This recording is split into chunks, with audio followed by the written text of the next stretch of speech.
Hi guys, welcome back to Geeks Wargaming, and this is a sort of overview slash review slash my thoughts on Chaosbane, which is a new sort of action RPG in the vein of Diablo, Torchlight, Van Helsing, all those sort of style of games.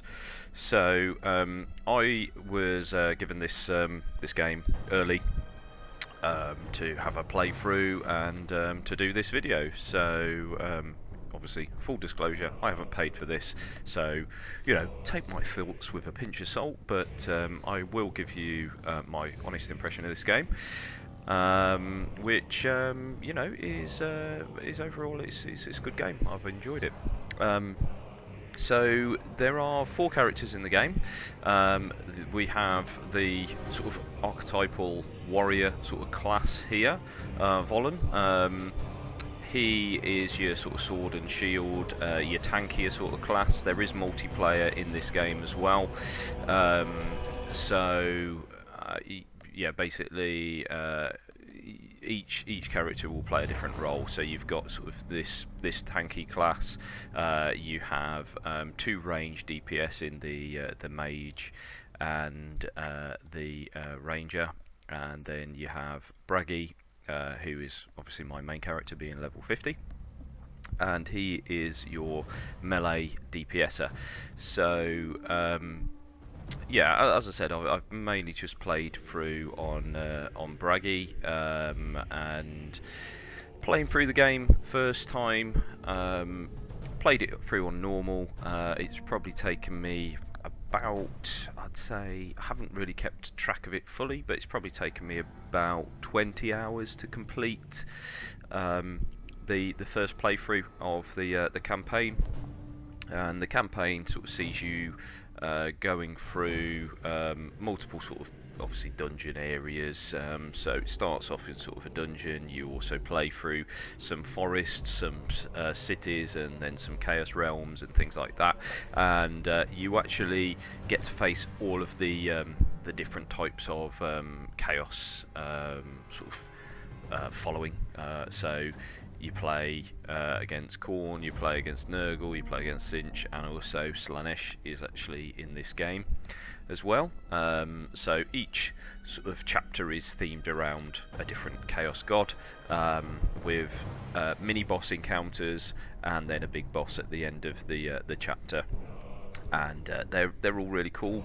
I used to play a lot of Diablo, and one of my sort of criticisms of Diablo, I haven't played it in quite some time, but one of my biggest criticisms of Diablo was the boss encounters just felt like a bit of a tank and spank. You just nuke it with powerful armor and weapons, and you could just sort of blast through the HP of the boss without actually having to do anything other than just managing your own sort of rage and your own HP. Whereas in this game you can't do that. There are mechanics to the boss fights, which means that you actually have to sort of think about how you're going to do it. You have to learn the boss fights, and they can be quite challenging. As I said, I played it on normal, so I did manage to kill most of the bosses on the first or second try. There was one boss which was fairly tricky. It took me a few attempts to get past, but once I'd sussed out all the mechanics of it, I got through it quite easily in the end. As you can see, now that I've sort of played through and I'm at level 50, I've moved the difficulty to sort of chaos. So there is obviously easy, normal, hard, very hard, chaos 1, 2, 3, 4, and 5. I think it goes to. It might be just a 4, and obviously they get harder, but because they're getting harder, you get better loot. So let's jump into the game, and I'll show you what I've got. So that little building there is just sort of where you load into. There's your shared stash in there. This is Nuln. This is where the campaign sort of starts, and you hop back and forth to Nuln throughout the campaign. The campaign sees you going through, as I said, many of the different sort of areas and different parts of the old world. So we're starting in Nuln. You go into Kislev, you go into Nausicaa, and you also go into sort of the Chaos Realm as well. So if you're familiar with the old world, there are places here that you'll know. There's also characters that you'll know. There's some that have been made up for the purpose of the story, but it's quite a good sort of feel to the game. It does feel like the old world of Warhammer.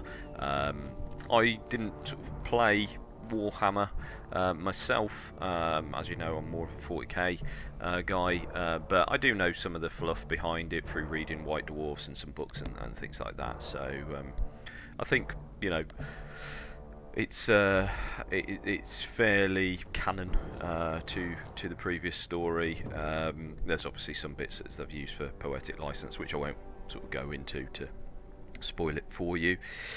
But yeah, it's been an enjoyable little playthrough. So this is obviously sort of the starting area, but most areas have sort of the similar setup. So you've got this merchant here.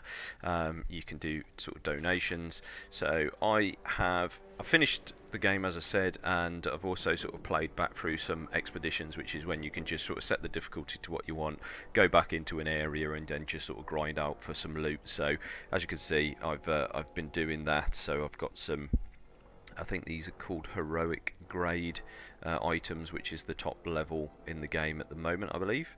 So I've got some fairly decent gear. The gear is obviously, it goes up in grey, blue, yellow, and then red. So yeah, I'm just sort of trying to play through and grind through as much as can.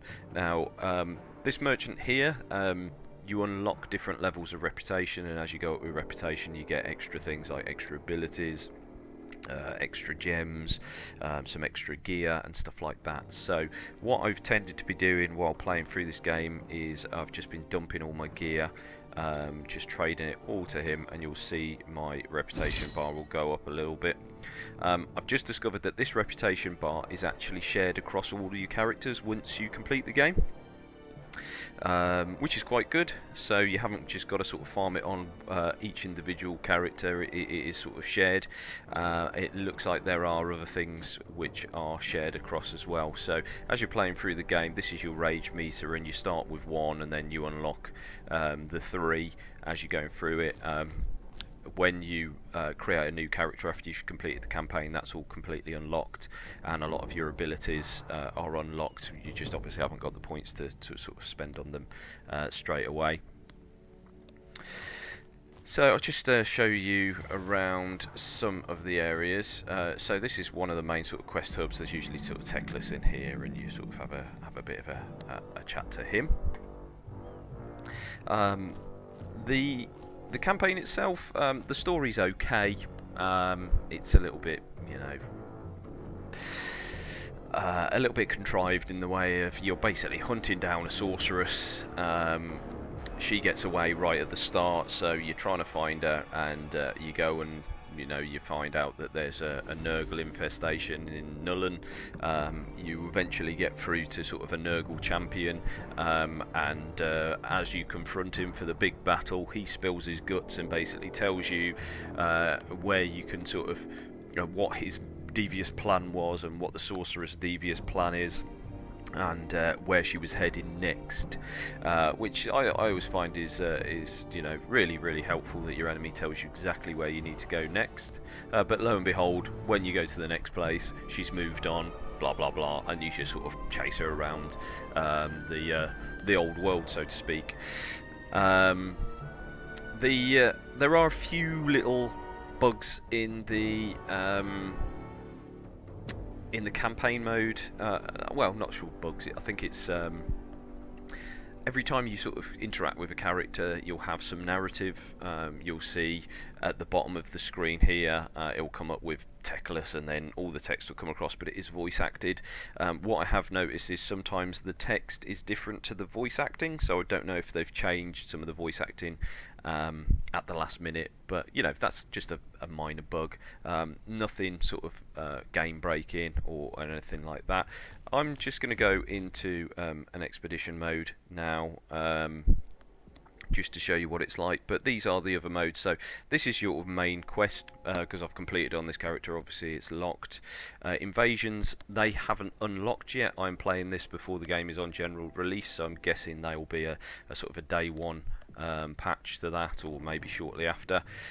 So I've mainly been doing the expeditions, and you can do the boss rushes as well. I haven't started the boss rushes yet. I think I need to get my gear up before I start sort of grinding that, because it is fairly challenging on Chaos level. I have gone up to Chaos 2. I did complete the level, but it was slightly tricky for the gear level that I've got, so I've dropped it back down to sort of Chaos. So let's jump into this expedition now, and you can have a look at the gameplay while I'm rabbiting along. And I'd say the gameplay of this is the biggest strength. The presentation is very nice. As I said, the story mode is a little bit clunky. The voice acting can be a little bit cheesy here and there, but most games are, aren't they, to be honest? But yeah, the combat is just so much fun in this. And also with the sort of the skill trees and things you can go down, you can really sort of make the class what you want it to be. In certain respects, it's not like a massive change, but you can change some of your abilities around, and you can change the way that your character plays. So I've got this guy's quite sort of an aggressive jump around, cause AoE damage at his feet, and then some sort of cleave attacks and things like that. You can also go down another route where you actually sort of buff yourself with war cries and cause your damage to increase, but also your maximum health goes up and things like that. So this guy here that you see with the Nurgle symbol above his head, he is sort of like a bit of a champion character in this, or an elite mob, shall we say. So generally they're a little bit tougher, and they have a chance of dropping some loot. These little red globes that I'm collecting, they give you health back, but they also build up your bloodlust bar. And your bloodlust, once you fill one of the orbs to your left hand side of the screen, then you can basically do your super move, and it's on a bit of a sort of a timer. So the more of those you fill up, the longer it lasts, and extra abilities happen when you've got all three charged up, as far as I understand it. It's not something that I use that much. I tend to sort of sit on it until I come to sort of the end of the level, where you'll come to sort of a boss type of character. I find with just my normal abilities, I can generally do the type of damage that I need to survive the level.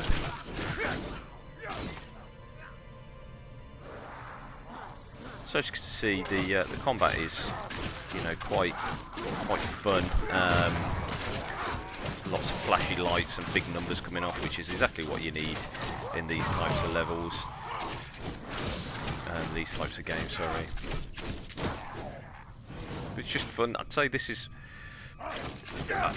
I don't think this has got sort of the depth that maybe Diablo has. However, when Diablo first came out, it didn't have the depth that it's got now. So in terms of when you're not actually sort of fighting, what there is to do in your sort of hub areas, it's basically go and trade with that guy, and that's pretty much it. That's all that's in the game at the moment. I don't know if they're going to be adding anything, but the real strength of this game is, as I said, the combat. It does feel really, really fun, really fluid. It feels like there's weight behind your attacks, and the sound's very good as well. So this little rock pool thingy, that's one of my abilities. So I tend to use that on some of the larger beasts, like that beast of Nurgle that just came up there, just to help me get through.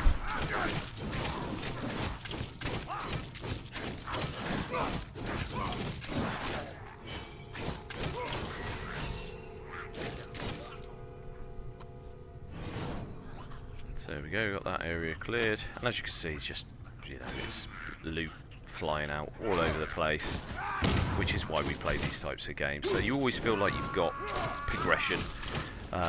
Every level you go to, that you're going to get some loot that you want. and I found with these expedition modes, I've walked out with at least 1 or 2 of the heroic items now that I've moved the difficulty level up. I think you only start getting heroic items come into the game when you are on hard as a minimum. So I plan to play this game through again with the Elf Ranger. I've had a little go on her, and she seems really fun.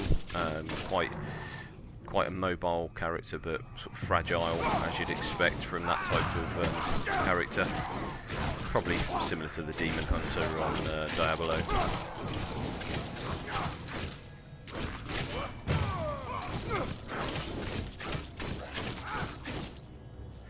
Also in this in these expeditions you get events that pop up, so you move into an area and just a random event will be activated, and that can be anything from destroy an altar, to kill a certain type of mob, or just survive endless waves of attacks for a couple of minutes or something like that. And then depending on how well you do in those modes, you basically unlock elites, and then those elites that come have a better chance of getting loot at the end of it, which just all adds to making this a bit more of a varied experience when you're coming into the expeditions. Hopefully we'll get to one of those in a moment. In fact, it looks like we'll probably get one around here because the map has changed slightly. I believe all of these maps are actually randomly generated when you log into one of these expeditions. So although they share a lot of the same assets, it doesn't feel like you can't learn the map, so to speak.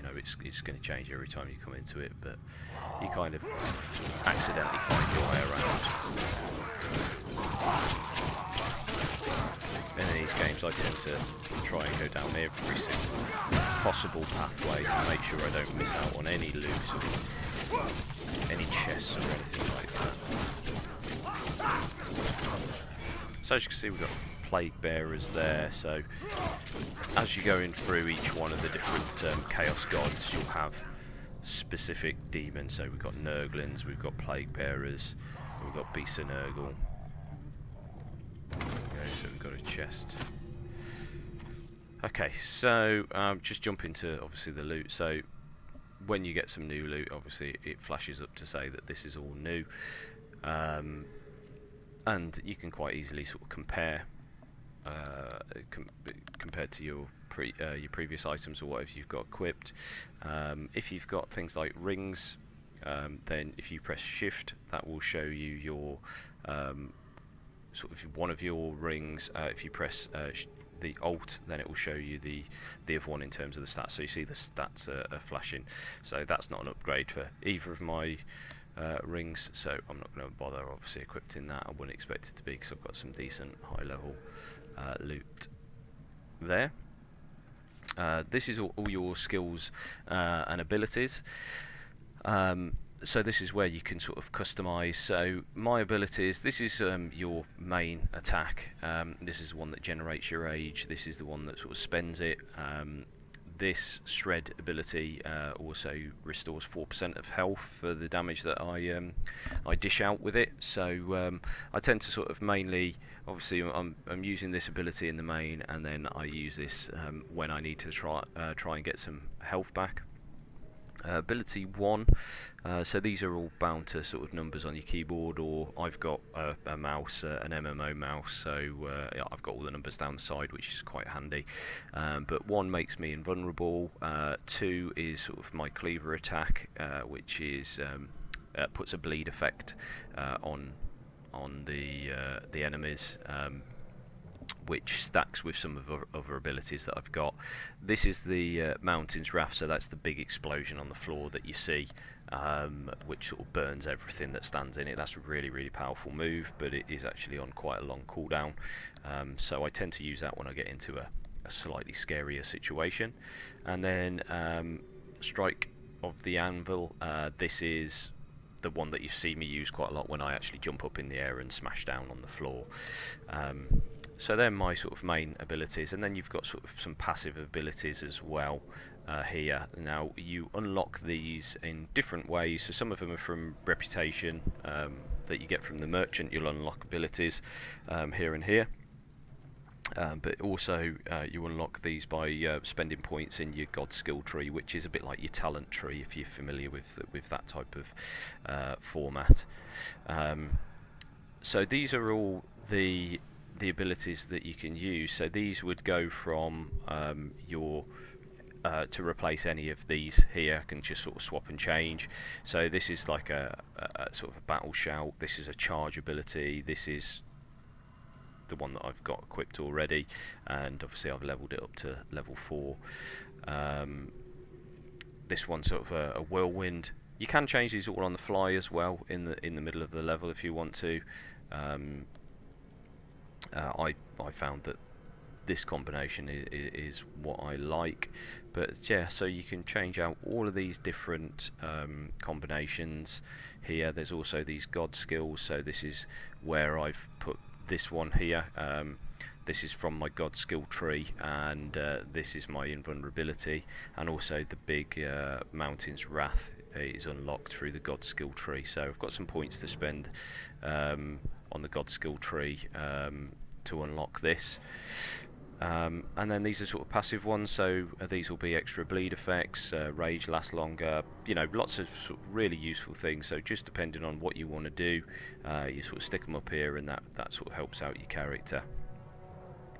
Collector's Guild, these are unlocked from that reputation, but you can see maximum health increased, gold increased, XP gain. So I was actually using the XP gain. I had 2 XP buffs on me to help me get through the game, and as I said, I managed to get to, I think it was about level 47 or 48 on completion of the game on normal mode. I'm sure if you were playing it on hard, it'd probably you'd probably be about 50 by the time you completed it.